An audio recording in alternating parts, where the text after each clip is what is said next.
Father, this is my initial experience, and your pencil is excessively enormous for me. Greetings. My name is Ella, and I am 18 years old. My existence has consistently been tranquil and unassuming.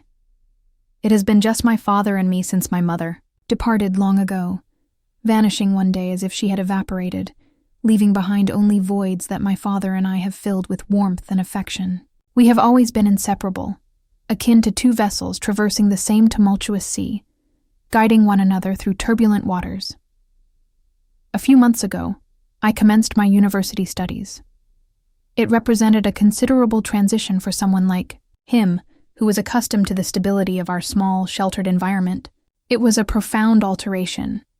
Lectures, encountering new individuals, and navigating bustling hallways, all of which felt exhilarating yet daunting. My father took pride in my endeavors, though I could perceive his struggle with solitude. Each time I returned home, his radiant smile would illuminate my day, yet I sensed the absence I left behind.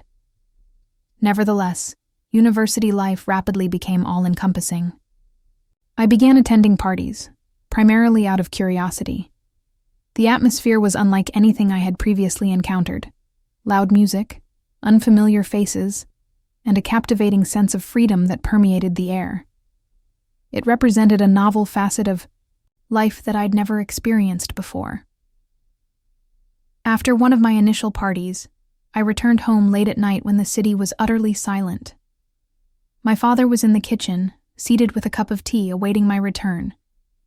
His expression was gentle, yet I could perceive the underlying concern. "How was the party?" he inquired, attempting to appear nonchalant. "It was enjoyable," I responded, evading details.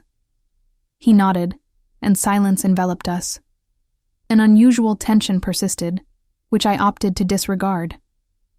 Each evening I departed the house.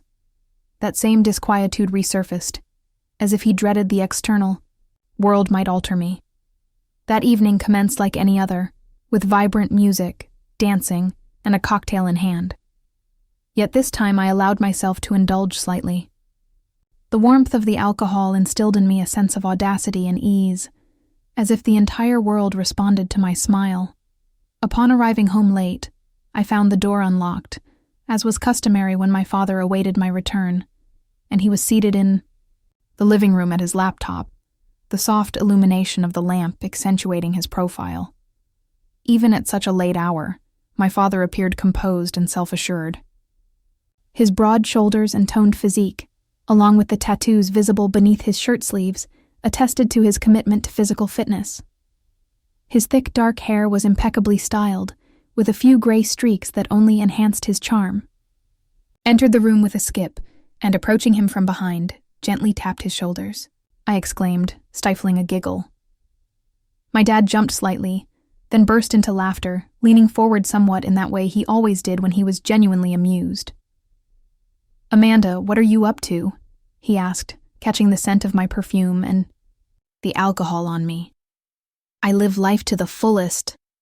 I giggled, feeling a slight dizziness wash over me as he stood up from his chair and turned toward me, gently yet firmly placing his hands on my shoulders. His touch was warm and steady, as if his hands were meant to shield me from everything. His eyes radiated tenderness, but suddenly I became aware of something different, something odd. There was something about the way his scent surrounded me, and the way his smile shattered the last remnants of my drunken calmness that made me pause. My laughter faded as I tilted my head back to meet his gaze.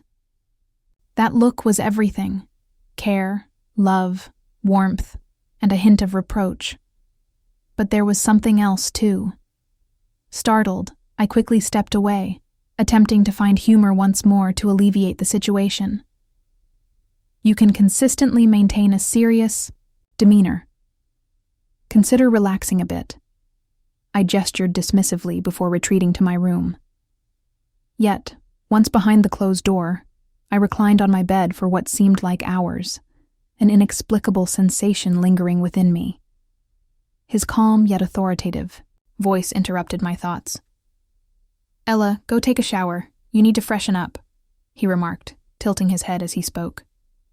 I nodded slightly, deliberately averting my gaze from his muscular arms, crossed over his chest. His concern had always been more than just a duty, but today it seemed to have a distinct essence, something I couldn't quite name, but felt deep in my bones. I proceeded to the bathroom, leaving the door ajar as was customary for us. We had always possessed an implicit trust in one another. I activated the water, allowing the hot stream to envelop me, its warmth merging with the tunnel of emotions in my mind. Under the shower, my thoughts drifted to him. His hands, which had grasped me so firmly moments prior, and his smile, which seemed to penetrate the depths of my being. Each droplet of water that contacted my skin felt imbued with his essence, as if his touch lingered with me. I stepped into the cascade of water, experiencing its weight pressing against my neck and shoulders as it gradually submerged me. The warm flow enveloped me, disseminating heat throughout my body. My thoughts were incessantly dominated by his presence. His image occupied my mind entirely, permeating every aspect of my being. I endeavored to focus on the sensation of the water and the sound of it cascading, yet his smile and voice remained vivid, perpetually residing in my thoughts. I noticed a movement from the periphery of my vision. Through the narrow gap in the door, I beheld my father observing me, his expression tender yet scrutinizing, with a subtle smile gracing his lips, as if he were bewildered by his own presence there. My heart appeared to cease, and I inhaled deeply without attempting to hide. The water flowed over my skin, yet in that instant, it felt altered, as if his gaze infused warmth into each droplet. We exchanged glances as if time had paused, bringing back memories of our previous effortless communication. At a mere glimpse, his smile, imbued with soft warmth, has consistently been my most cherished possession. Even in my childhood, he delighted in snuggling near to me, playfully asserting, "Ella, you're my favorite person in the world," patiently awaiting my response. During those years, he consistently carved out moments for us to share something significant. We often wandered through the park hand in hand, as if we could shield one another from everything beyond our small world. Those walks were my favorites. We always paused at the tiny ice cream shop. He would say, "Chocolate," with a grin that highlighted the small dimple on his cheek.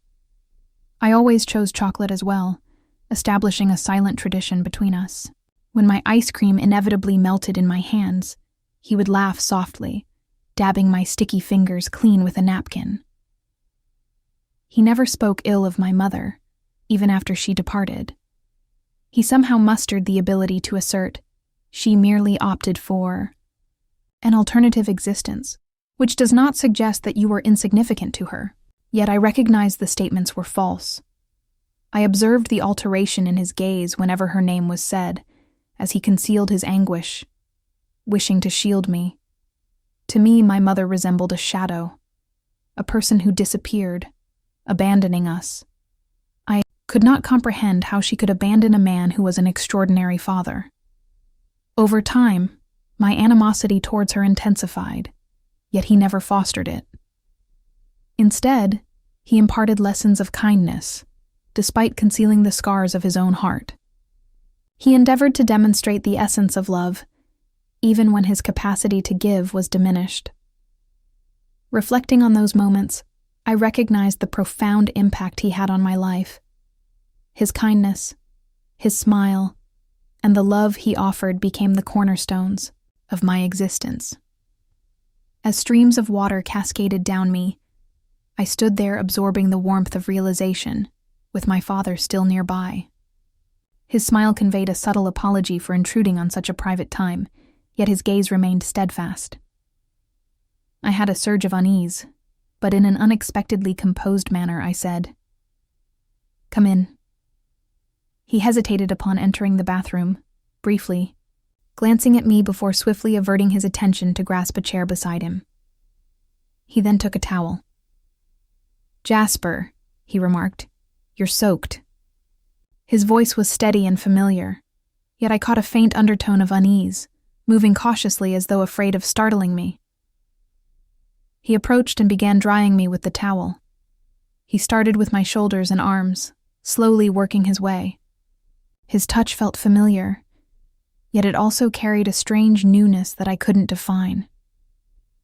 I looked at his face, noticing the sharp line of his cheekbones and the strength in his jaw, and felt something unfamiliar stir within me. Every motion he made was deliberate and gentle, and when he bent closer to dry the droplets on my neck, I felt the warmth of his breath. An overwhelming and inexplicable feeling washed over me, as though we had entered a realm where ordinary rules no longer applied. The thought, "This is wrong," darted through my mind. It's unacceptable. Yet I couldn't tear my eyes away from him. The body I had seen countless times now appeared different. His muscles defined beneath his t-shirt, the faint tattoos peeking from his sleeves catching my attention. He had always been in good shape, but I had never allowed myself to notice him this way before. My heartbeat quickened, and I was certain he could sense it.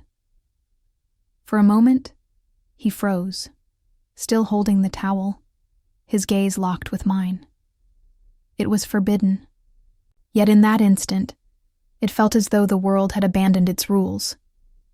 His hands, strong but gentle, carried a warmth that lingered. Everything about the moment seemed to defy what should have been. He began drying my hair with the towel. I felt the tension that had built up in my body slowly begin to fade. His fingers moved gently over my scalp, moving the strands with such care that I couldn't resist closing my eyes. Water continued to drip from the ends of my hair, but every motion of his hands felt deliberate, as though he wanted this moment to linger indefinitely. When his fingers brushed against the skin of my neck, a wave of warmth surged through me, spreading to every part of my body. The tightness in my shoulders melted away.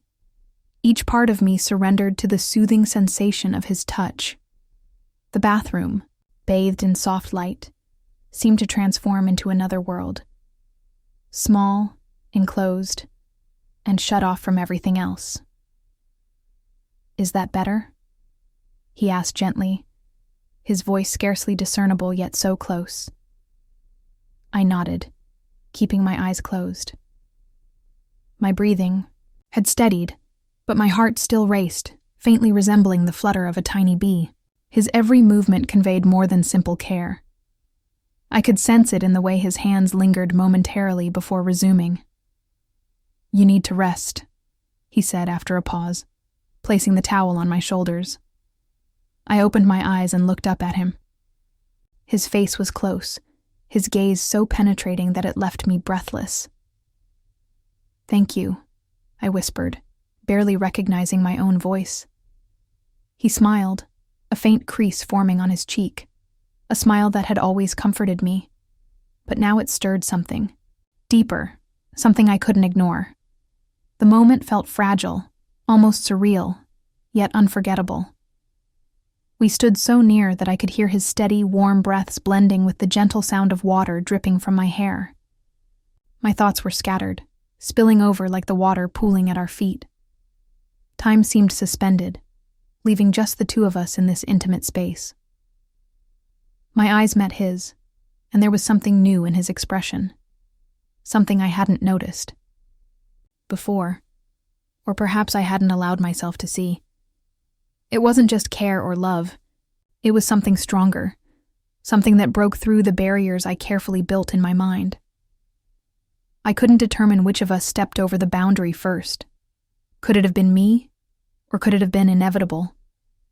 I leaned forward, my heart pounding in my chest, my breath caught as my lips met his. For a fleeting moment, I thought he might pull away, but he didn't.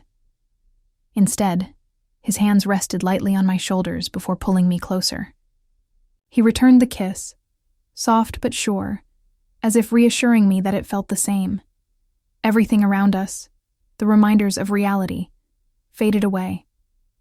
There were no more rules, no restrictions, nothing but the overwhelming sensation enveloping us like the warm steam in the air. My heart swelled with something entirely new, something powerful and undeniable. His warmth and touch became a part of me, feeling as natural as breathing itself.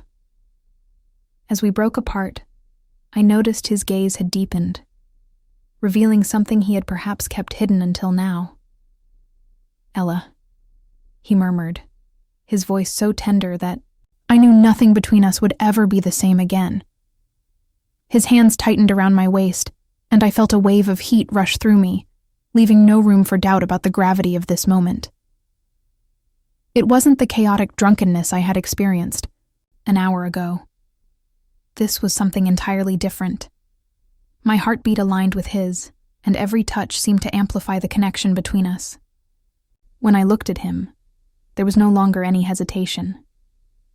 The emotions I had tried to suppress, everything I had kept bottled up, now spilled out freely. He felt it. I could see it in his eyes and in the way his fingers trembled slightly, yet refused to pull away. My mind was clear. The haze of alcohol had long since vanished, but a new kind of intoxication had taken its place, a heady, all-encompassing passion that consumed us both. My breath grew heavier as he pulled me closer. "Are you sure?" he inquired, his voice faint, low and hesitant, as if fearful of disrupting the fragile moment. I nodded, but it was insufficient. Placing my palm on his chest, I sensed his heart racing as intensely as mine. "Yes," I said, as his hands ascended higher. His fingers traced the contours of my body, yet his touch was cautious, as though he feared I might dissipate like morning mist. Nevertheless, I was fully there, every part of me vibrant in that moment. The water continued to flow over us as he pulled me from the bathroom, and the air outside felt brisk against our warm bodies.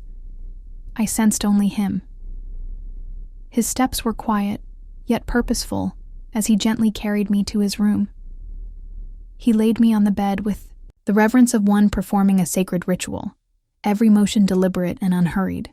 His hand brushed along my face, pausing at my chin, and he leaned in to meet my gaze. "Ella," he murmured, his voice deep and tender, and I pulled him close, unable to endure even a fleeting moment of separation. There remained nothing to restrain us. We became one, not merely in passion, but in the unspoken acknowledgement that something extraordinary had always existed between us. The room was steeped in silence, broken only by our breath. Soft light filtered through the curtains, wrapping us in a warmth that felt as though it existed beyond time itself. The bed beneath us felt like an island, isolated from the vast world left behind the closed door. He leaned in, his breath grazing my skin, his touch confident yet gentle, as if memorizing every contour of my body. Each delicate caress sent trembles through me, awakening every cell with a pulse of warmth. My heart beat loudly in my chest, and I was certain he could hear. Yet his gaze held no urgency, only an infinite tenderness. His eyes were so penetrating that I felt utterly bare, far beyond physical exposure. His fingers traced the curve of my face, skimming my cheeks before pausing at my chin and lifting my face. He locked eyes with me, and the moment brimmed with a silent understanding that nothing restrained us anymore. He leaned in again, and our lips met, this time in a kiss that was slower, deeper, and filled with an overwhelming tenderness that made my chest ache. His hands glided down my shoulders, every touch imbued with intention, leaving me unable to control the way my body trembled under him. It was as though he could feel exactly what I felt, responding with such gentleness that I was overcome. The air between us grew warmer and thicker, charged with an almost magical energy that seemed to hum around us. Our movements were unhurried and deliberate, as though we were trying to etch every second into our memories. In that moment, we were entirely in sync, a perfect union where nothing felt artificial. Warmth wrapped around me, and I knew I would carry this memory with me forever. He was so unguarded and infinite. We lay side by side, wrapped in silence, though it was not the kind of silence that felt empty. It was a quiet that spoke louder than any words could. His hand rested lightly on my waist as he stared up at the ceiling, trying to make sense of what had just transpired. Thoughts were tangled, caught between reality and the meaning behind it all. Yet in that moment, I felt neither regret nor shame, only the warmth and tranquility he always seemed to bring into my life. Turning my head, I looked at him. His expression was serene. However, his eyes, upon meeting mine, communicated significantly more than his expression revealed. "I sensed," he whispered, as though he comprehended every thought I wished to transmit. "I felt it as well. Perhaps it is inappropriate, however." He did not complete his statement, and all that required expression had already been conveyed by our gestures, our caresses, and the manner in which we regarded one another.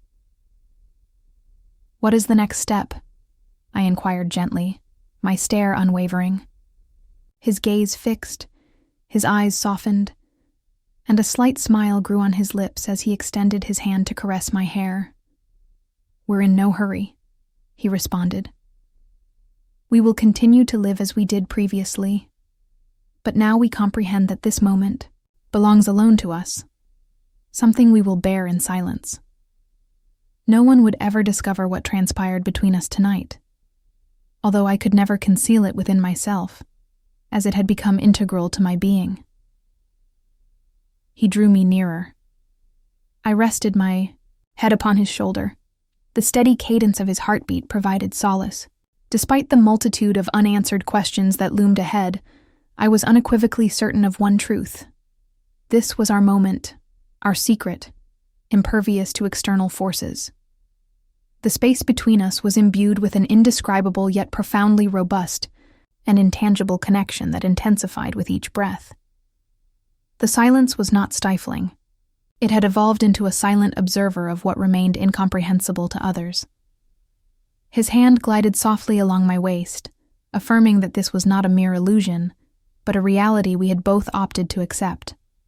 I scrutinized his face, seeking confirmation of his shared sentiments, and discovered it in the delicate lines around his eyes and a slight elevation of his lips in a serene, knowing smile. "Do you harbor any regrets?" I murmured, scarcely able to articulate as he posed the question. Aloud, his gaze met mine with a certainty I lacked. "No, Ella, not for what is real," he declared, dispelling the last remnants of doubt. We refrained from discussing the future or formulating plans, yet I understood that this moment would be etched in our memories eternally. With my eyes closed, I sensed his breath intertwining with mine, and the surrounding world appeared to soften and quiet. Although the path ahead was fraught with uncertainty, one truth remained. This moment was exclusively ours. His fingers traced the contour of my waist, leaving a trail of warmth that resonated throughout my being. The sensation of his breath against my skin anchored me in the present, a profound feeling that seemed to unite us as one.